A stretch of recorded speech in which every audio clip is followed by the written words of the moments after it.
It's our very first episode. So to celebrate, we all made ourselves cry. Today on the Netflix Gaming Club, Spiritfarer.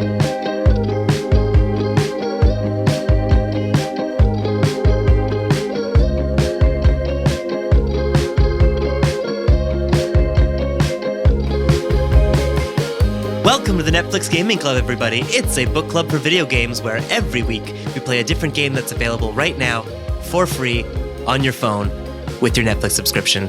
I'm James Carlisle. I'm Lindsay Burak. And I'm Yasmin Thomas. Welcome to our first episode, everybody. Hey. Like we said in the intro, it's a book club for video games. And what that means to us is that every episode, we're going to be talking about one of the games available on Netflix and discussing what makes it unique or worth your time, or maybe just what makes it work really well on a phone. And with that in mind, we should probably give you guys a better idea of who we are before we just launch into our brilliant opinions. So my name is James. I'm a podcast producer based here in Toronto.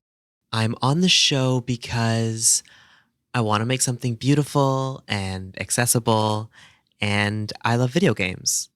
My favorite game of all time is The Outer Wilds. I'm Yasmin, also based in Toronto. I am the resident office drone and casual gamer representation, and my favorite game of all time is Pokemon Sapphire. I'm Lindsay, also based in Toronto. I'm a published poet and writer with a particular interest in video game narratives, which is exactly why I'm here. And my favorite game is called 999, 9 hours, 9 persons, 9 doors. And if you'd like to hear a bit more about why those are our favorite games and what those games mean to us and about us, check out our previous episode, our episode 0, where we give more full introductions. But today, we're talking about Spiritfarer. So Yasmin, why don't you tell us a little bit about that? Spiritfarer is a 2020 2D platformer management sim developed by Montreal-based developer Thunder Lotus, originally released for PC and all consoles, in which you manage a ship of the dead. Gameplay is primarily platforming-based, free movement, in which you feed, farm, fish, build, navigate your ship, and hug your friends. Yeah, Who else's favorite part was the hugging? That part was pretty great. I love the hugging. It felt like a natural progression from the pet your dog button. Yeah. Did anybody notice you could pet your cat? Cat. What? You could pet the cat, yeah. Oh my goodness. Okay, well, I will be continuing to play after we record this episode, now that I know I can pet my beautiful animal companion. There are on other platforms, not on, okay, so our podcast is about Netflix, but on other platforms, on the original platforms it was released for, you could actually play as the cat in like a co-op Oh my thing. God. Yeah, I know. That's so cute. You can help with the farming and with the cooking and all that. The cat farms? Well, someone has to farm, and it might as well be the cat, right? This game, I gotta tell you guys, I played this game once before on the Switch a couple years ago. You were cheating on us. I was pre-cheating, and I was really apprehensive to get back into this game. Like I was kind of scared to like go through it emotionally again. I guess we'll get more into the emotional depths this game can get to, but let's talk more about the initial gameplay at first. This is like a captain simulator. Felt more like a mom simulator to me. You're managing moods, you're feeding people, this is definitely making them a feel little better. bit. Yeah. You're cooking all the food. There's like a Sims element where like all the characters have a mood tracker, and you have to watch it and figure out if they need a hug or if they need food or if... I did really like that if they were hungry, when you spoke to them, the little food icon would go from a full apple to like a bitten apple to an apple core to give you an idea of how hungry they were. Like that was just a nice little design touch. How efficient were you with food? Like, did you let people get really hungry before you gave it to them, or did you keep them? I mean, I just outed myself by saying I saw the apple core. So clearly there were moments, but most of it was that everybody's such a picky eater. I love the uncle because he was like, I eat anything. And I was like, oh, thank God, because this bitch over here will not take anything I've been giving her. You talking about the stag? Gwen is so cute. Gwen. I would fight her in real life. There is no, you're a deer. How are you not going to eat fruit? How is fruit going to be the thing you draw the line at? That's fair. I thought that was weird too. I related so much to Gwen as a character. Like, Gwen isn't your older sister. They're like a family friend who She's took she's that your role. best friend, older than you a little bit. Like you had that sibling relationship, Yeah. but not actually. Well, I got kind of like a used to be a bit of a bully vibe. And like Gwen talks about how like she used to protect you and she was the strong one and she was showing you how to do stuff. But there's an aloofness to her and she's like picky when she eats. And her special request is that she wants a special house where she can be like alone. Yep. And she's like, there's so many people in this. I'm like, there's 2 other people, girl. Like, have you stayed in a hostel in your life? she's picky and she talks about being fiercely protective, but she's very vulnerable and moody and like clearly wants to be a good friend and a good sibling, but can't always. I think she's get also there. wrestling. I mean, maybe I'm reading way too far into it, but what you've said about, she has the protector role, the backstory that she gives you, all of that. I think she kind of wrestles with the fact that you're in charge of the ship Yeah, in a lot of for sure. ways. totally. She's kind of stressed about not being able to be the person in charge of you in all of those ways, like in a more loving and caring way. But part of it is relinquishing that control and accepting that, oh, you've grown into your own person. Oh man, I don't want to get too into it, but Gwen's whole arc, like, I don't know how it was in your games, but for me, because this is a game where you are helping your friends to die. Well, like, no, they're already dead. You're helping them to pass on. There's a difference. yeah, you're in like this middle. You're like on the river. You're Karen, Yeah. right? On the river Styx. You're the ferryman, ferry person, and Like the souls are already here. They're not going Yeah, back. The like- only thing for them to do is either suffer here, or not even suffer, but just be in stasis or go on. So well, what are you doing? Like it's this interesting thing about the Grim Reaper, right? Because you're kind of like comforting the souls. You're easing their passage. You're helping their transition from the world of the living to the world of the dead. You're in like this middle ground. Hence the hugs. Hence, well, yeah, absolutely. Do you ever have a character reject a hug on you? Yes, I have. Oh, it hurt me so badly. Oh my God. The Gwen did it funniest to me one is Mhm. Summer. That's her name. I always forget because I'm just like my snake bestie. Summer. The She has a teacher? real name. Yeah, your teacher. Yeah.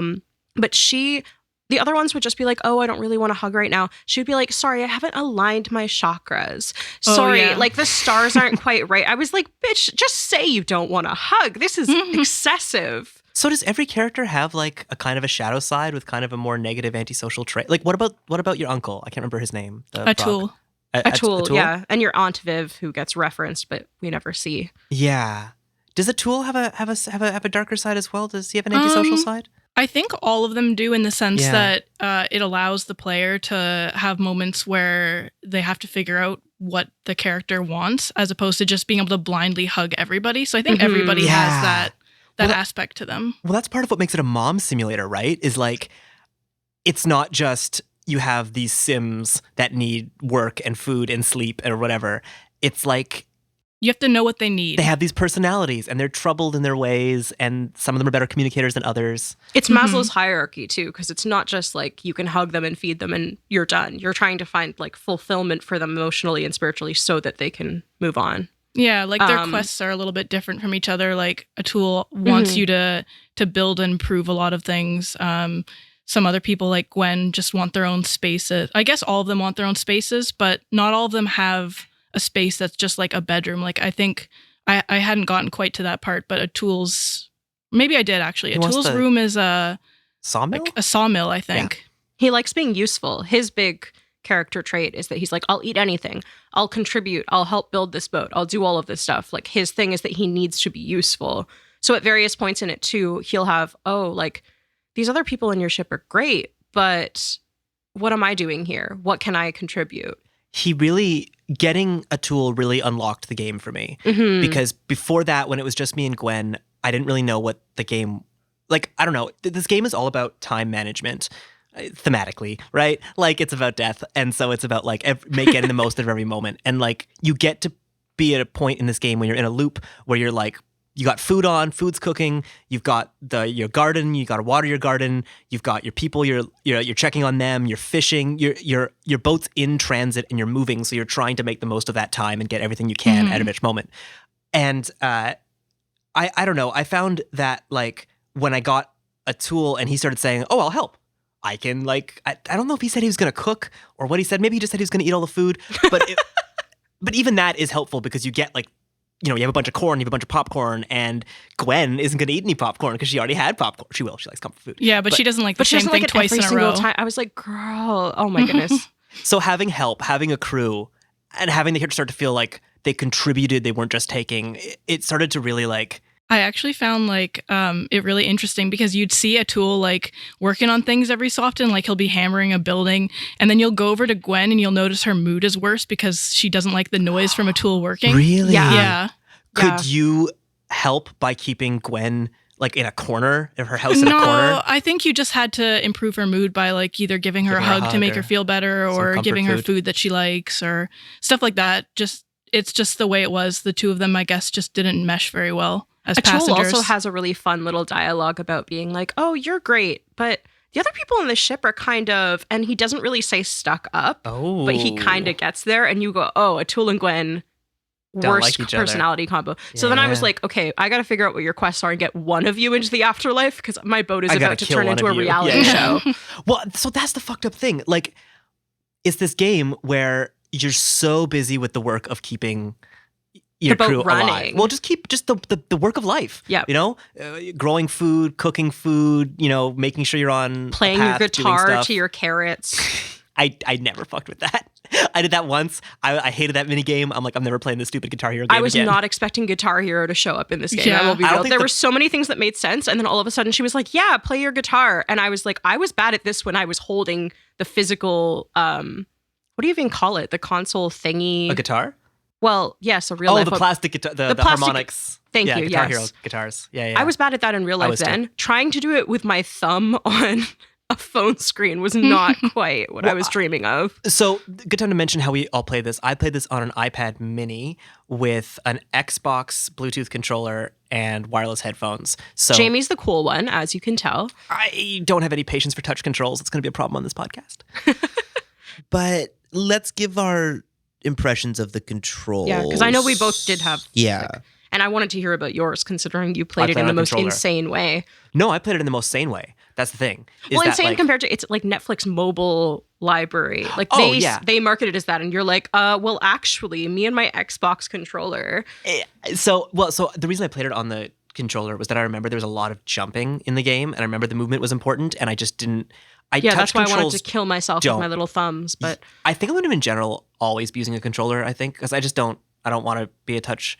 And I think one of us on a controller might give some good perspective. I was going to say, I think that's a good conversation. But yeah, I used to play like Xbox Game Pass on an iPad with a PlayStation 4 controller. And so I'm playing like Xbox original games on an iPad with a PlayStation controller. And it's like, ha ha ha, fuck you. That whole sentence, like, my mind is... Yeah, it did. It was very janky. With the... Yeah, it was terrible. It was terrible. But that's how I played like Starfield and all these Xbox originals. Yeah, I love the movement. I don't love the movement in Spiritfarer. I think they put a good amount of effort into it. And it feels nice. But the problem is just that the controls are like, they are optimized for mobile, but when you are trying to use your little tiny thumbs on your little tiny phone screen, it's not going to work. There's only so much optimization you can do.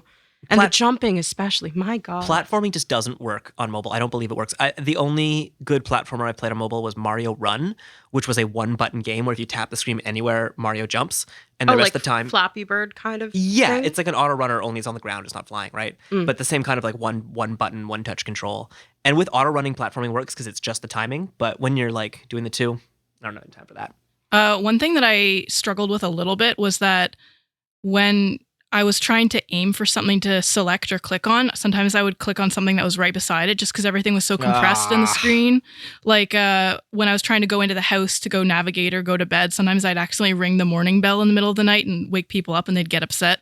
Stuff like that. Just I never rang the morning bell at night. I couldn't bring myself to do it. I wanted to see what would happen, but I couldn't bring myself to do it. I can tell you what happens. What happens? Do they get mad? How much their beef does mood Gwen decreases. have? Their mood decreases. Does Gwen have something to say?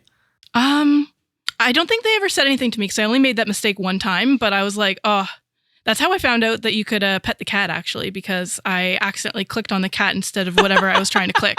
And I was like, oh, that's cute. Okay, good to know. I was like anxiously every single day waiting, checking the thing because I wanted to ring the bell so bad, but I would wait for the like little bell time slot. Oh.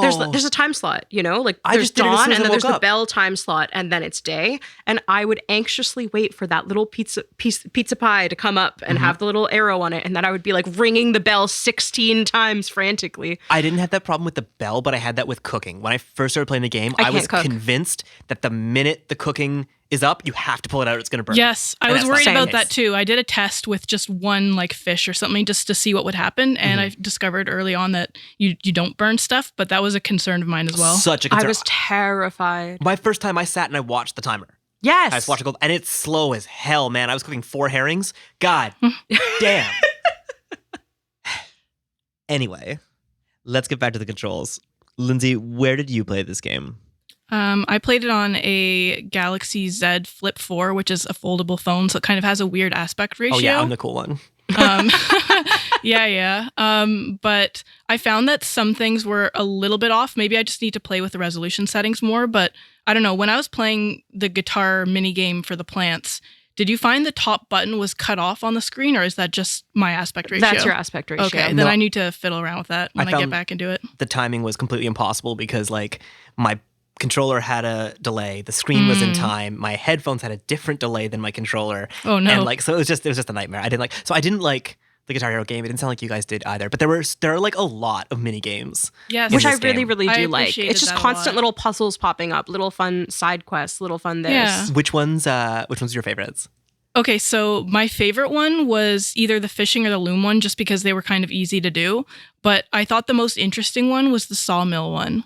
I didn't play the Sawmill one that's still around. I played it last time, but I don't remember it. You're cutting Okay, logs it in was half? like it had a slider, and there's like arrows running along the log of where you're supposed to cut, and they'll sometimes go up or down. So you have to Yeah. like move the slider with it, but the slider is much different like sensitivity than the actual log cutter Cool. thing. So you Oh.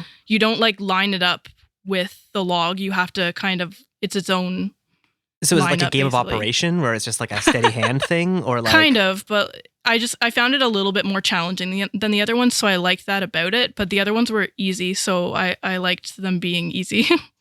How about you, Yasmin? Did any of the mini games stand out to you? I really liked, and this is one of those things where I'm like, it's not even a proper mini game. It's not like there are fancy controls. I liked the lightning catching. Yeah, I Yeah, was that so was good. into That was my favorite. Was that even like a full mini game? No, but every single time I was piloting my shit into a storm just Yep. for fun. I was like, I want to be zapped by lightning. This game is giving me all of my dreams all at once. Yeah, There is that was a fun one. something Also so cool that your about uncle that. is like, yeah, it won't kill you. Just go. Like, what? Well, you're what? already My dead. uncle shows up in the afterlife and is like, hey, go get shocked by lightning. Were we cool in life? Do you want me dead for real? Man, there's something so special about that game because it's basically just the jellyfish catching minigame, But so much on the more ground. fun. Did anybody dislike the jellyfish catching Hated game? it. Really? Lightning catching, perfect. Jellyfish, evil. Yeah. What did you hate about the jellyfish catching game? And this is probably, I mean, I can go into this more depth with one or two of the side missions. I, as the casual gamer representation, most of the things about this game, great. Very easy controls, very easy navigation. I can't jump for shit. It does not matter if I am on a computer. It does not matter if I am on a DS. It does not matter if I'm on a Switch. It does not matter today if I am on my Google Pixel 7a. I cannot fucking jump. There is no moment in my life. So jellyfish catching, evil. Yeah, I found that for me, part of the problem was that there were so many jellyfish that you miss just because they're kind of coming from everywhere that it feels unsatisfying because of how many you're missing. So I agree with that, but I also found it a bit of a Metroidvania-y kind of hook because like you'd be playing the jellyfish game and you get a double jump as like your first upgrade, the first like Metroidvania style Yes. upgrade. And before you get the double jump, there'll be jellyfish that are just like a little bit too high for you to get to. Yeah. And then after you get the double jump, the jellyfish start being like 5 times higher in the sky. And you're like, what? And it's like a promise that you're going to get there, right? Well, for me, I went to one of the jellyfish stages that was like, I don't know, stage 4 or something before I got the double jump, and they were still way too high up for me to get. Totally. Like it didn't start.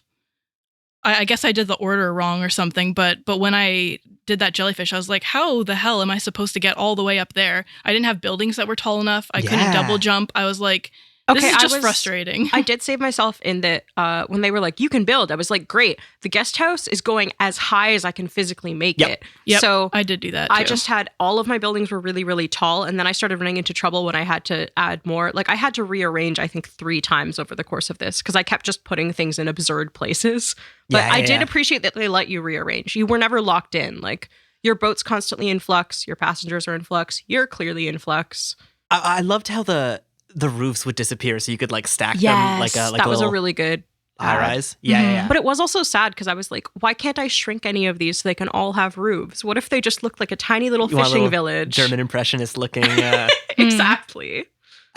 So this game is about like the work of life, and it expresses it mostly through like these mini games and these status bars. And then, you know, you're farming, you're feeding your animals, you're building your ship, and then one of your friends dies, right? Like that's the loop of the game. I lost Gwen first. I think you always lose Gwen first. I guess I also lost Gwen first. Yeah. And my arc with Gwen, like, I don't know if this is every time, but by the time Gwen died, and I'm just going to say died or that is what's happening, right? Like maybe she's already dead technically, but whatever. Like she's like ready to move on. Yeah. She passes on. She decides it's time to leave. And she did it for me after kind of being like shutting herself up in her house for like a long time. Oh no. And like she didn't come out. And then she did come out and said, yeah, it's because she does that, right? She has like a period where she goes into her house and doesn't really yeah, but that's and then so she disappears. sad. You have to go to her little mansion from her childhood.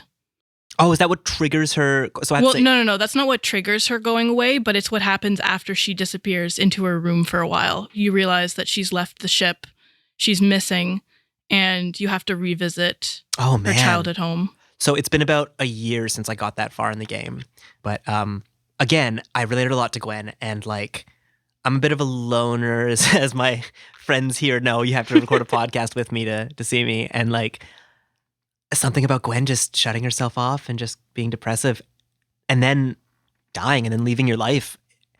It just spoke to a lot of concerns I have about being there for my friends and time passing, and like one day there won't be time anymore. And so you need to live while you're in the moment, right? Like that's make the hug those button. Connections while you're here. Yeah, exactly. I mean, this game, it's like a memento mori. It's like I'm not an art history student. I'm going to butcher this, but, you know, art made to remind you that you're going to die and to encourage you to live your life and to find value in life. To walk in death and use that as to provide meaning. But it shows up in games a lot. This is a really beautiful example of the Memento Mori game, a game that really exists to tell you to value your life and value your loved ones. And, you know, other games like that, Return of the Obra Dinn actually starts with a little capsule that says Memento Mori on it. I think it's on your wallet or your little timekeeper, stopwatch, pocket watch. Has anybody else played any games like that? Have you ever played another? Not even just games. Let's open it up a little bit. Like, where have you come across this trope in your lives? Well, this is only sort of a Memento Mori, but sort of like when I was playing Spiritfarer, I kept having these moments where I went, oh, one of my best friends played all of, and I don't even know if I'm remembering the name right, but Omori, I think it was. I'll probably have to double check this. But the gist of it is that you and your close friends are maybe already dead and trying to find a way back to life. So similar and different in a lot of ways, but same like traumatic backstory is slowly unlocked. Like you have to keep people's moods up. You have to interact with them. You're all working together, even though you all have secrets from each other, all of that kind of thing. But same focus, on like death doesn't have to, or not that death doesn't have to be the end, but like just because it's going to happen doesn't mean that you don't do other things, that you don't try and live in other ways. That game, frankly, was very depressing. They would send me screenshots of like the most traumatic backstory parts, and I'd be like, why are you doing this to me? This is a Tuesday at like 3 p.m. Well, so what sort of feelings did Spiritfarer leave you with in terms of, like, Spiritfarer is very naked in its dealing with death. It really, like I said, it interrupts your busy life with it, and it takes people away from you, and it makes you really It's about death. It's about grieving and loss. And it's not about grieving, actually. It's about loss, but it's not about grieving. So how did you handle the death in Spiritfarer? What was it like when you lost your first guy? I'm not gonna lie, I teared up a bit. It was very sad. Like I didn't think I would, but the combination of the atmosphere, the music that was playing, just Gwen talking about her life and her stories as you're paddling your little rowboat over to the big door. Mhm. It was just very melancholy. It was sad. It was Melancholy. bittersweet. It's a good word for it.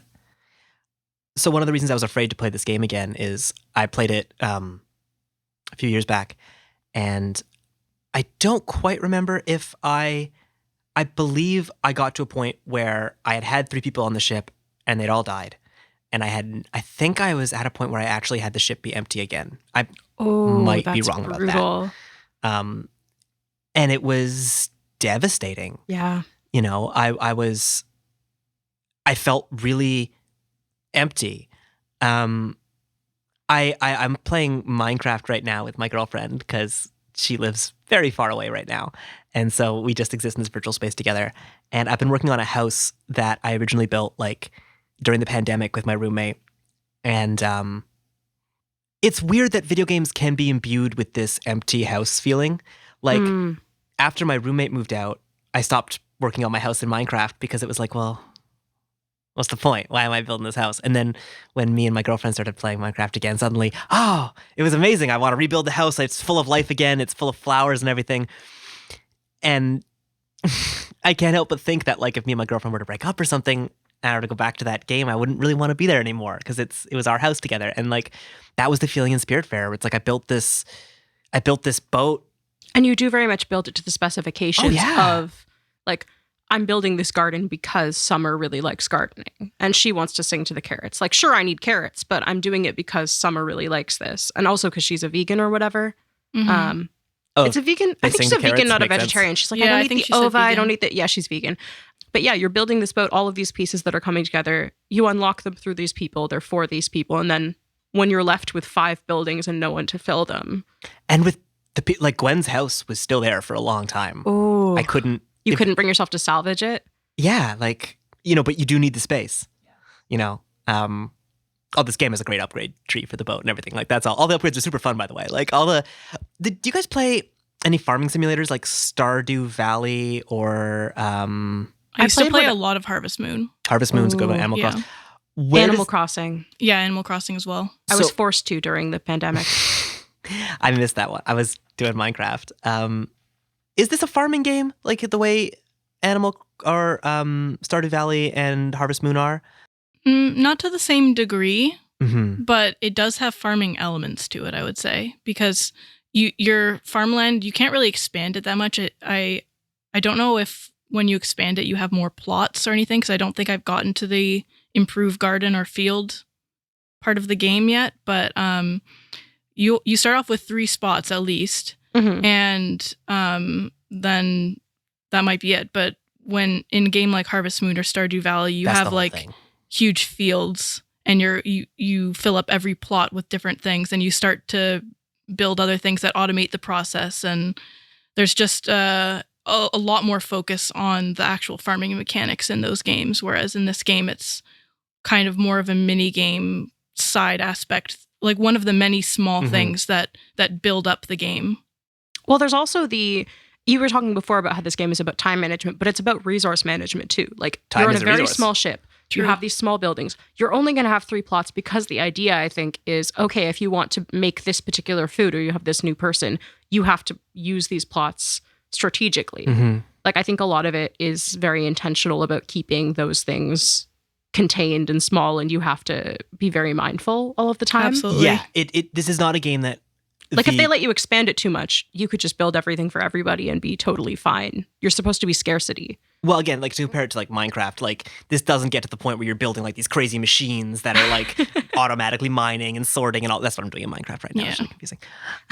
Speaking of time management, one thing that I really appreciated about this game is that there weren't really timers on things. Like a lot of, I know this wasn't originally a mobile game, but a lot of mobile games these days, if you try to build a building, it'll be like, come back in 10 hours when it's built. Oh, yeah. And Or they were just spend real immediately, money. yes, that too. The only timers that I noticed were cooking the food and get and travel. And those were still like in the range of minutes of how long things took. Those were mostly just to provide context to the rest of the game. Mhm. Right. And there was lots of things you could be doing while those were happening. Like you could be cooking, you could be like while you're cooking, you could be fishing, you could be picking up your crops in the field or whatever. You could be talking to people, you could be feeding them.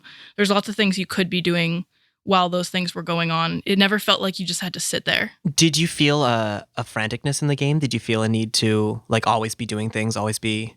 I didn't feel super rushed either. There were some times when I was like, okay, I want to get this stuff done before I reach my destination. But once you reach the destination, you can just sit there for a little bit while you're finishing up what you're doing.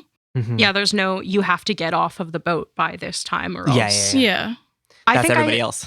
the thing I did like was that the nights, the others go to sleep and you kind of just get to do stuff. Like I would kind of, during the day or during traveling periods or something like that, I would do stuff like interact with the others, feed them, give them hugs, like keep an eye on them, maybe plant some crops if I needed to. But most of it was about managing the people resource.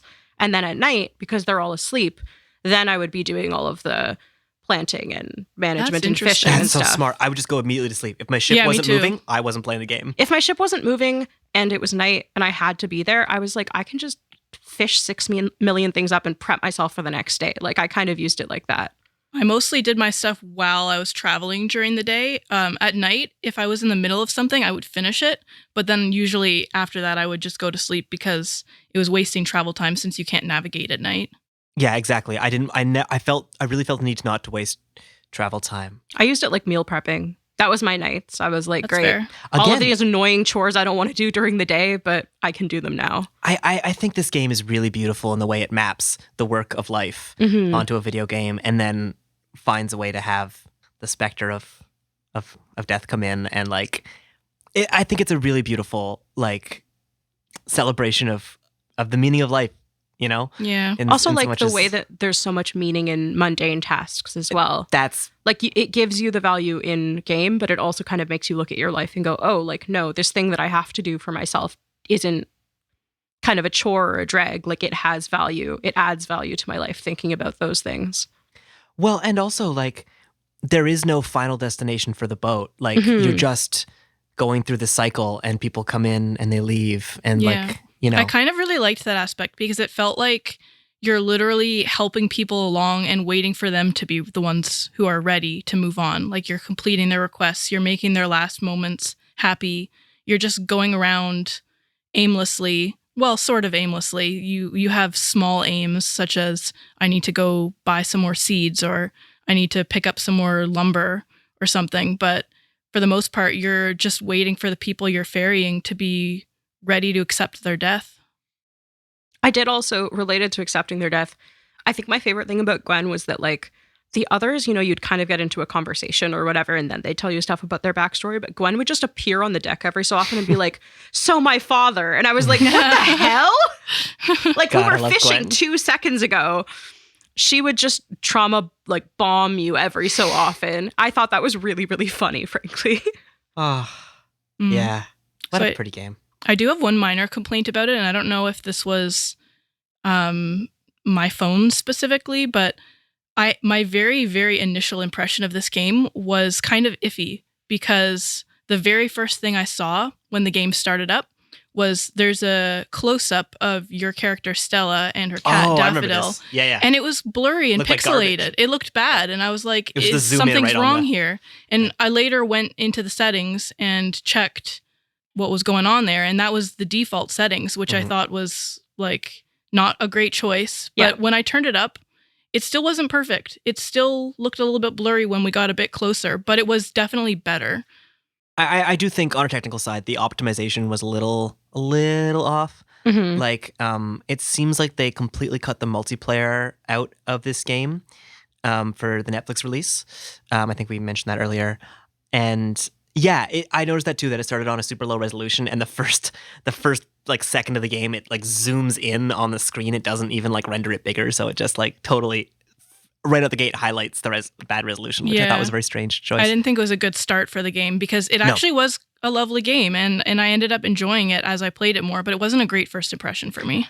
I think that it's probably like the Netflix optimization of it is that anyone on any device could be downloading this. Maybe they don't have that much space. Maybe they're running an older device. So like from their perspective, it makes sense to, I'm assuming all of the Netflix games we play will default to a lower resolution, but they should really check which games they're doing that to, because for this one, it doesn't work. For another one where it starts out zoomed out, probably fine. But this one specifically, like you really notice it.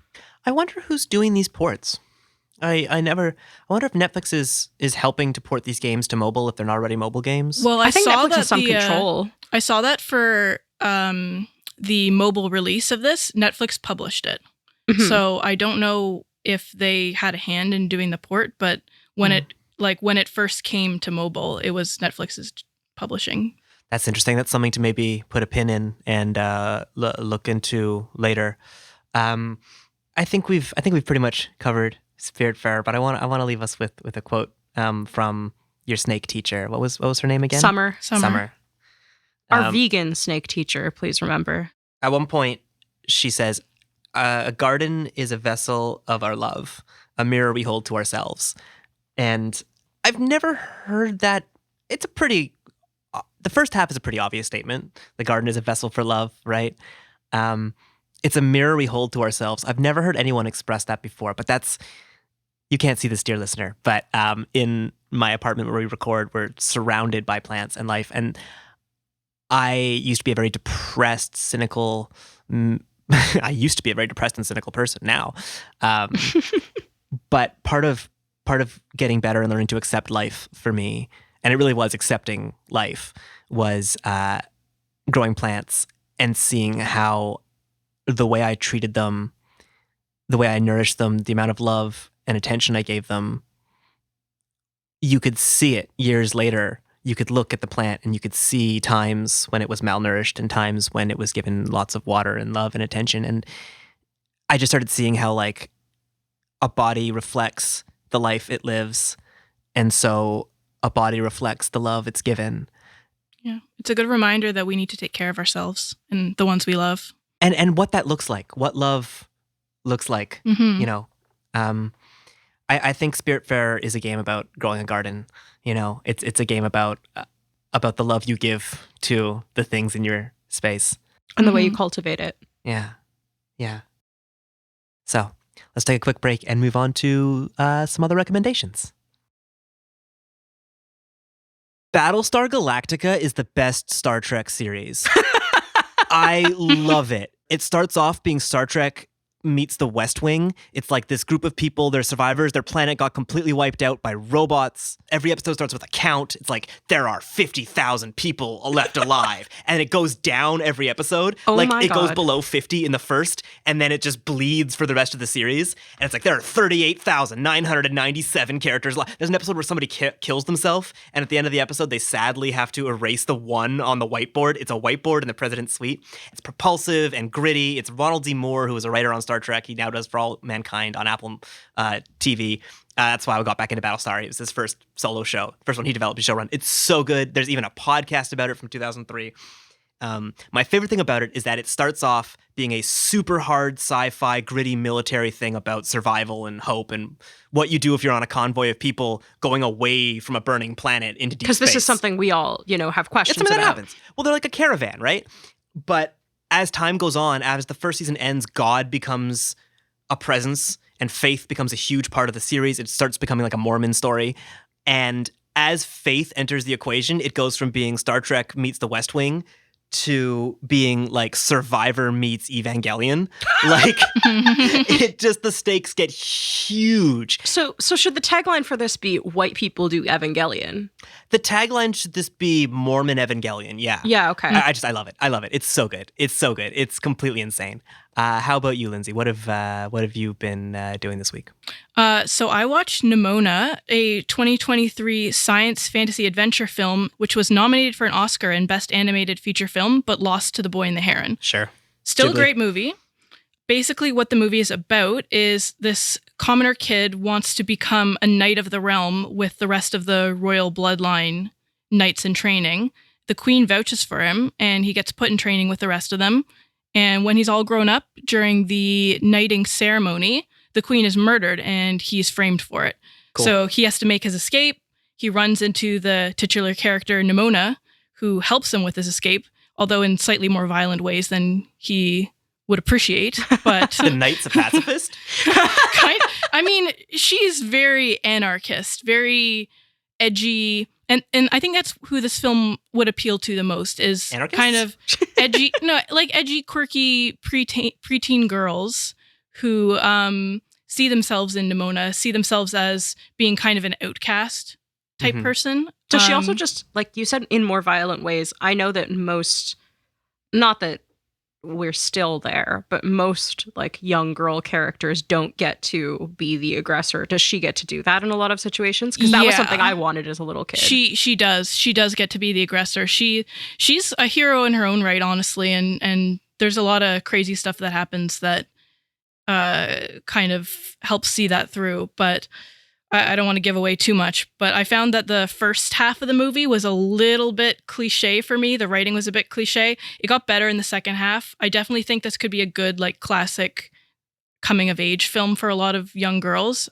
I also really liked that there was a lot of LGBTQ representation in the movie. It didn't feel too pandering. It just felt like it was naturally in there. Like the main character, for example, our friend, the knight Battlestar, his romantic interest, which I really, really liked the name of, because it felt like they were very self-aware when they were naming him. What was his name? His name was Ambrosius Goldenloin. Nice.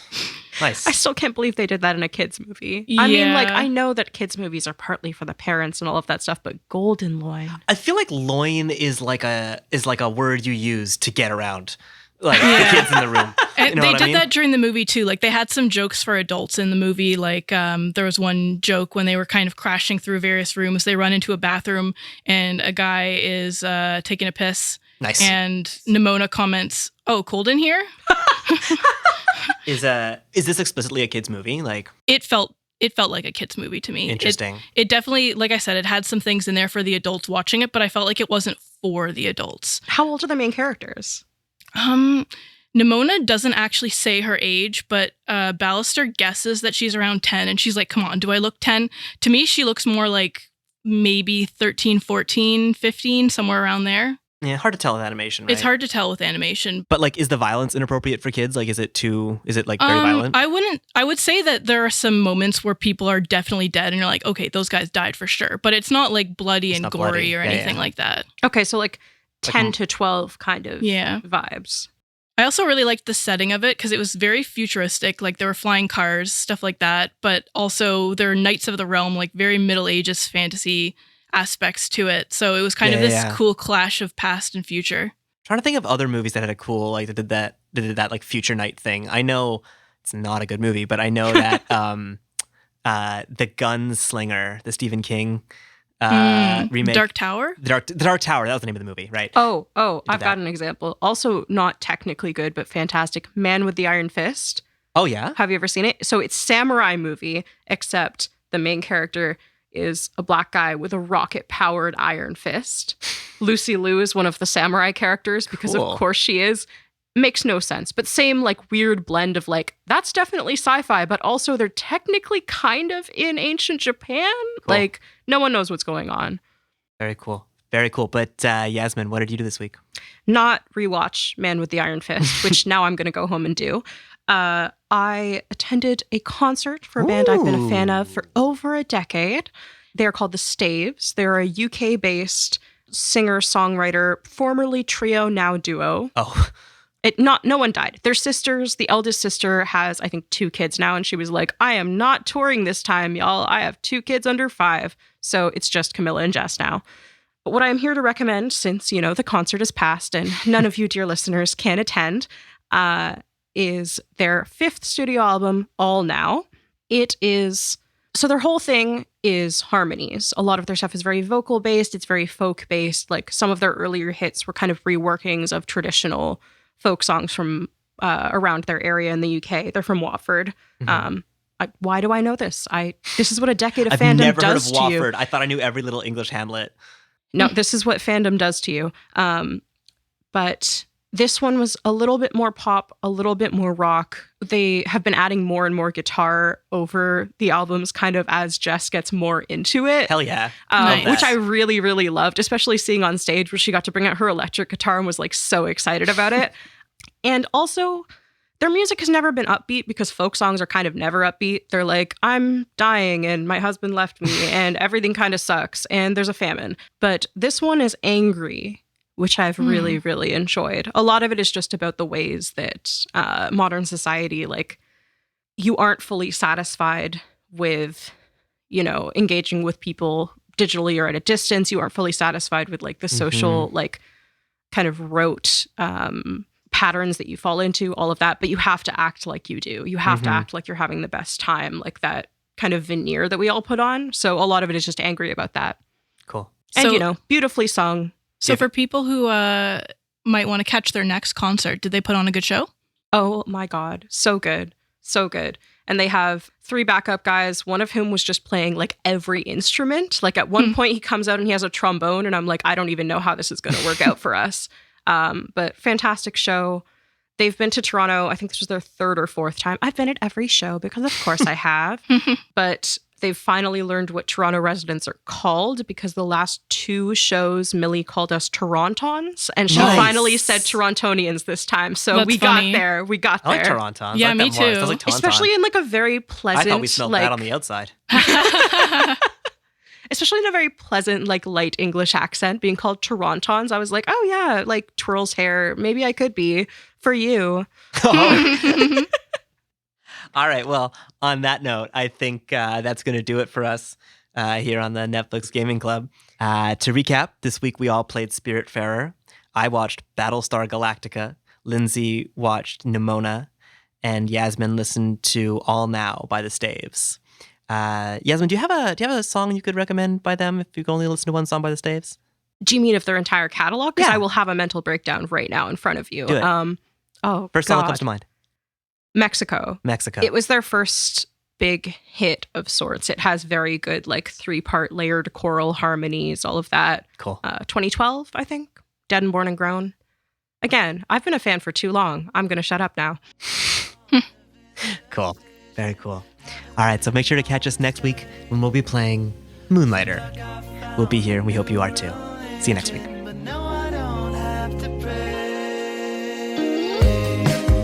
The Netflix Gaming Club is produced by Big Bad Audio and engineered by Andrew Blythe. The show is hosted by Lindsay Burak, James Carlisle, and myself, Yasmin Thomas. We'd like to thank the High Loves for the use of our theme song, Sure of It. Check them out wherever you listen to music. As always, if you like what you hear and want to help us grow, please rate us on Apple or Spotify. The higher, the better. And if you're not into public declarations of affection, you can always tell a friend or find someone to play these games together with, and we'll be here for you guys after you do. Special thanks to Wendy Pretty, Rob Schulte, and the Netflix Gamers Discord community. Thank you for listening, and we'll see you next time.